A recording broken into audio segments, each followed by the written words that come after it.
একটু পরেই শুনবেন সর্বশেষ বিশ্ব সংবাদ।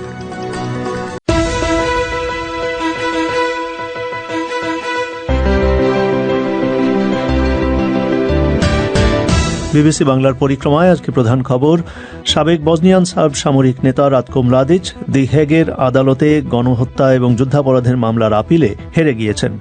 বাংলাদেশে করোনা ভাইরাসের টিকা আমদানির ক্ষেত্রে সরকারের বাইরে কোনো বেসরকারি কোম্পানির ভূমিকা রাখার সমালোচনা, কথিত মধ্যস্বত্বভোগীর ভূমিকা বন্ধ করার দাবি করেছেন 18 জন বিশিষ্ট নাগরিক। ভারতে একটা প্যান্ডামিক ভয়াবহ আকার ধারণ করার কারণে ওখান থেকে আমরা ইম্পোর্টটা পেলাম না। সেখানে কিন্তু মধ্যস্বত্ব এসে কোন রকম ভূমিকা পালন করতে কিন্তু ব্যর্থ হয় তারা। এইটি এতই মানবিক একটা বিপর্যয় যে এখানে যেন মধ্যস্বত্ব কারো না থাকে।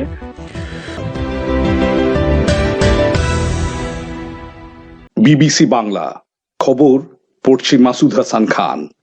সাবেক বসনিয়ান সার্ব সামরিক নেতা রাতকো মলাদিচ তাকে গণহত্যা, মানবতার বিরুদ্ধে অপরাধ এবং যুদ্ধাপরাধের দায়ে দোষী সাব্যস্ত করার বিরুদ্ধে যে আপিল করেছিলেন তাতে তিনি হেরে গিয়েছেন।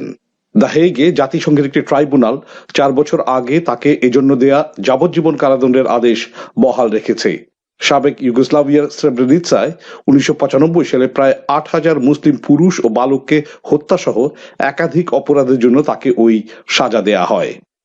যুক্তরাষ্ট্র, অস্ট্রেলিয়া ও ইউরোপের 16টি দেশে সংঘবদ্ধ অপরাধ চক্রের বিরুদ্ধে চালানো এক নজিরবিহীন অভিযানে 800-এরও বেশি সন্দেহভাজন অপরাধীকে গ্রেপ্তার করা হয়েছে। নগদ প্রায় $5 কোটি সমপরিমাণ অর্থ এবং কয়েক টন মাদকদ্রব্য উদ্ধার করা হয়েছে। এই সন্দেহভাজন অপরাধীদের ধরতে এমন একটি ফাঁদ পাতা হয়েছিল যাতে তারা যুক্তরাষ্ট্রের FBI এর তৈরি এবং পরিচালনা করা একটি মেসেজিং অ্যাপ ব্যবহার করতে আকৃষ্ট হয়। এর মাধ্যমে অপরাধী চক্রের লক্ষ লক্ষ গোপন বার্তা এবং অপরাধমূলক তৎপরতার তথ্য পুলিশের হাতে চলে আসে। কানাডার পুলিশ বলছে অন্টারিও প্রদেশের লন্ডন শহরে তাদের ধারণা অনুযায়ী পূর্ব পরিকল্পিতভাবে ট্রাক উঠিয়ে দিয়ে একটি মুসলিম পরিবারের 4 জনকে হত্যা করা হয়েছে। নিহতদের মধ্যে 2 জন নারী ও একটি শিশু রয়েছে। এই ঘটনায় 20 বছর বয়সী একজন কানাডিয়ানের বিরুদ্ধে হত্যার অভিযোগ আনা হয়েছে।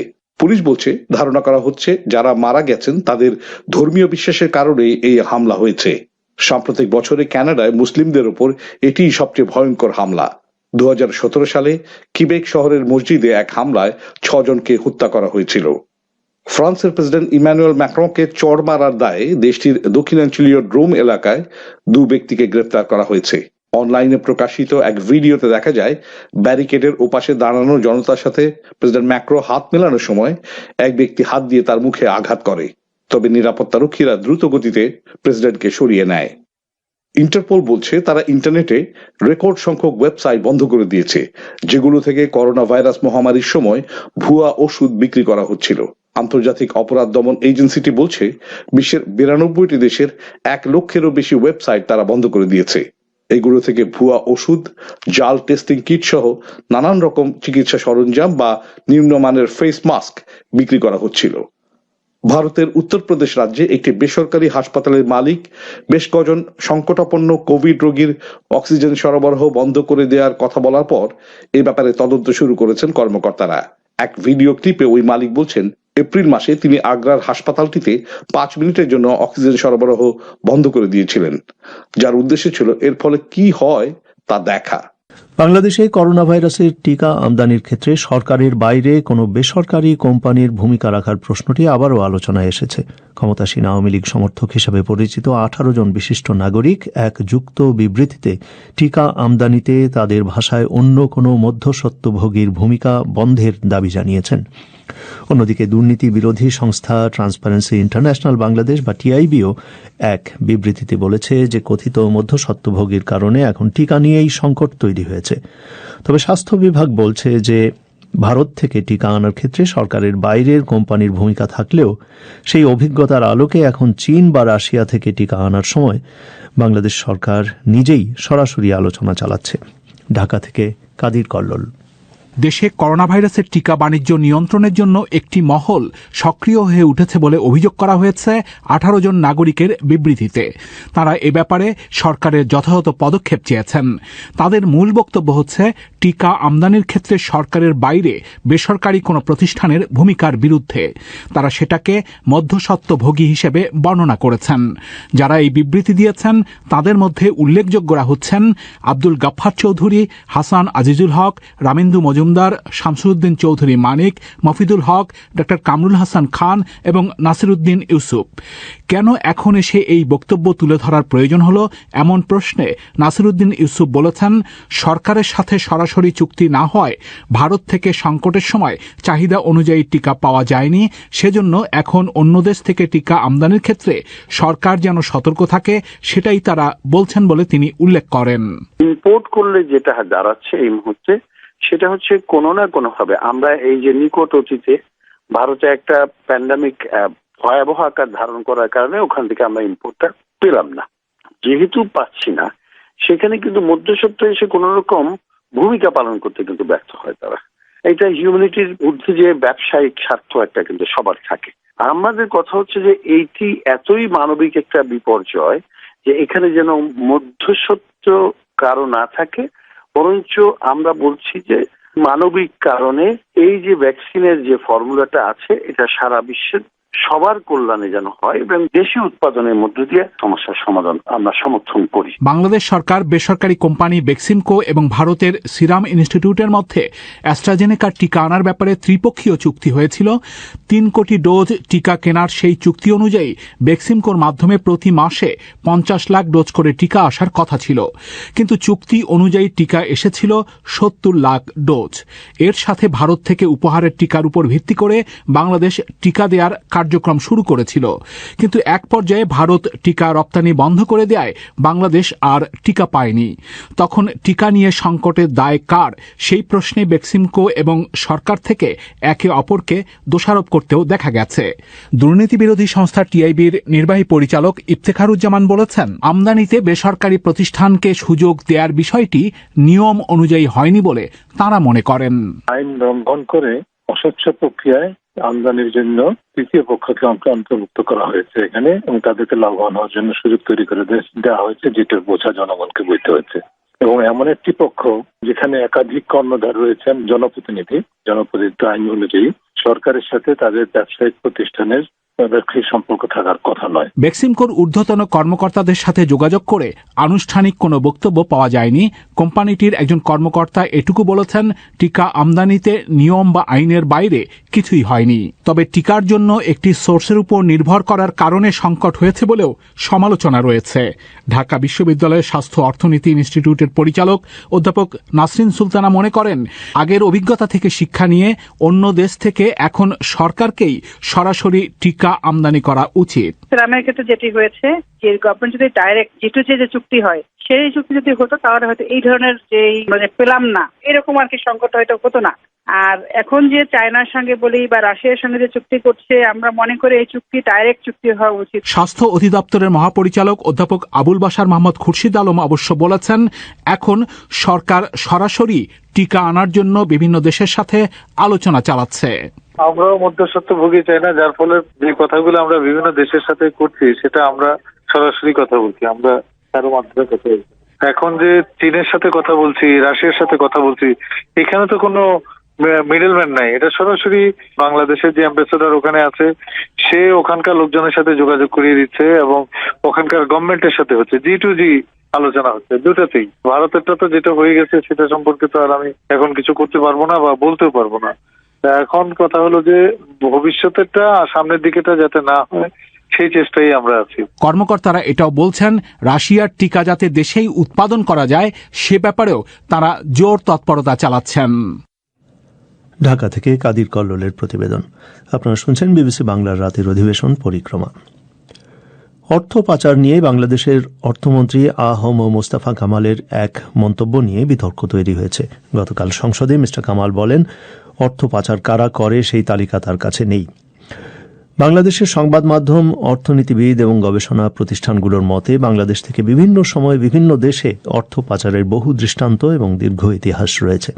দেশটির দুর্নীতি দমন কমিশনের এই অর্থ পাচারের অভিযোগের বিরুদ্ধে ব্যবস্থা নেবার এখতিয়ারও রয়েছে। কিন্তু যেসব ব্যক্তি বা প্রতিষ্ঠানের বিরুদ্ধে এ ধরনের অভিযোগ অতীতে উঠেছে তাদের বিরুদ্ধে কতটা কার্যকর পদক্ষেপ আসলে নেওয়া হয়েছে, ঢাকা থেকে শুনুন ফারহানা পারভিনের প্রতিবেদন।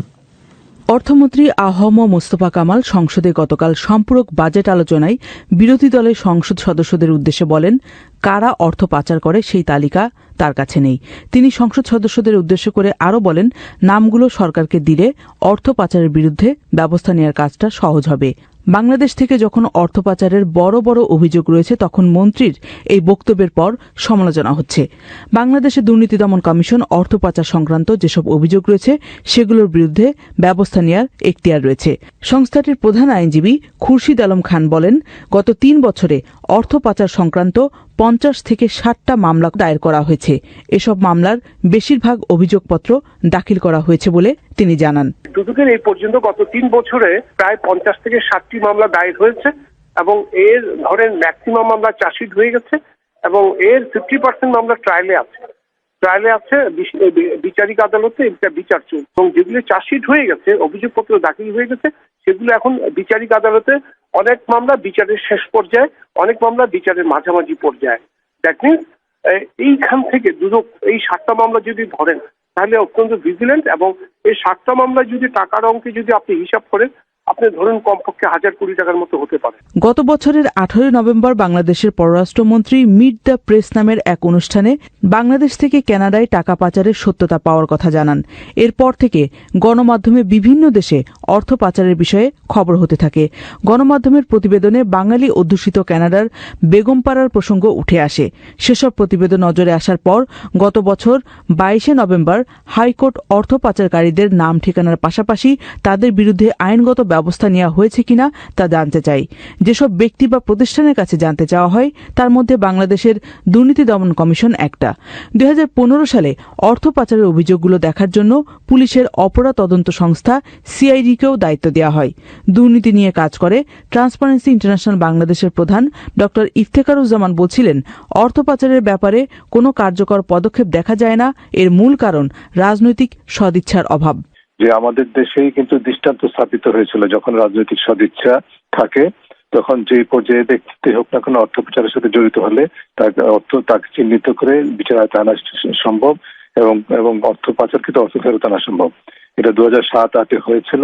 যে প্রক্রিয়ায় ২০০৭-৮ এটি সম্ভব হয়েছিল, একই প্রক্রিয়া কিন্তু এখনো বিদ্যমান রয়েছে। আমরা বাংলাদেশ জাতিসংঘের দুর্নীতি বিরোধী কনভেনশনের সদস্য রাষ্ট্র, স্বাক্ষরকারী দেশ, এবং যে সমস্ত দেশে অর্থ পাচার হয় তারাও সদস্য রাষ্ট্র এবং স্বাক্ষরকারী দেশ। এবং এই চুক্তির আওতায়, এই কনভেনশনের আওতায় কিন্তু পারস্পরিক সহযোগিতার মাধ্যমে তথ্য সংগ্রহ করা থেকে শুরু করে চিহ্নিত করা অর্থ এবং কোথায় আছে, সম্পদ কোথায় আছে, এবং সেগুলো ফেরত আনা সম্ভব এবং যারা এর সাথে জড়িত তাদেরকে জবাবদিহিতা নিশ্চিত করা সম্ভব। তবে দুদক বলছে, অর্থ পাচারের বিরুদ্ধে ব্যবস্থা নেওয়ার মূল চ্যালেঞ্জটা হলো তথ্য সংগ্রহ করা। আর এই তথ্য সংগ্রহ করার জন্য তাদের অনেকটা সময় ক্ষেপণ করতে হয় বলে জানান mister Khan. Data collection this is very tough. ধরেন একজন এক্সের একটা ব্যাংক অ্যাকাউন্ট আমি পেলাম, সাসপিশিয়াস অ্যাকাউন্ট, ওখানে ১ কোটি টাকা আছে, আমি ইনফরমেশন পেলাম, ওই মানি লন্ডারিং এ ১ কোটি টাকা আমি ট্রেস আউট করলাম, দেখা যাচ্ছে ওখান থেকে ৫টা ব্যাংকে টাকাটা চলে গেছে। আবার ওই 5টা ব্যাংকের আমাকে ব্যাংক অ্যাকাউন্ট সার্চিং করতে হয়। মানে মানি লন্ডারিং এর থিওরি হলো follow the money, follow the crime. আমাকে অপরাধ অনুসন্ধান করতে গিয়ে টাকার গন্তব্যে পৌঁছাতে হবে। যতক্ষণ পর্যন্ত টাকার গন্তব্য আমি ফাইন্ড আউট করতে না পারবো ততক্ষণ পর্যন্ত আমি মামলায় চার্জশিট দাখিল করতে পারবো না। কাজে follow the money, follow the crime, এই জায়গাটা থেকে আমাকে প্রসিডিউরালি অনেক সময় নিতে হয়, সময় আমাকে দিতে হয়। আমি যদি ফলো দ্য মানি ট্র্যাক না করে এই অপরাধটা উদ্ঘাটন করতে না পারি তাহলে তো আলটিমেটলি আমি আদালতে মামলা করে জিততে পারবো না। বাংলাদেশ ফাইন্যান্সিয়াল ইন্টেলিজেন্স ইউনিট আর্থিক অপরাধে তদারকি সংস্থা হিসেবে কাজ করে। দুদক যদি আর্থিক দুর্নীতির কোনো তথ্যের দরকার হয় তাহলে সেটা বাংলাদেশ ফাইন্যান্সিয়াল ইন্টেলিজেন্স ইউনিটের কাছ থেকেই নিতে হয়।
অনুষ্ঠান শেষ করবার আগে আজকের প্রধান খবর আরেকবার।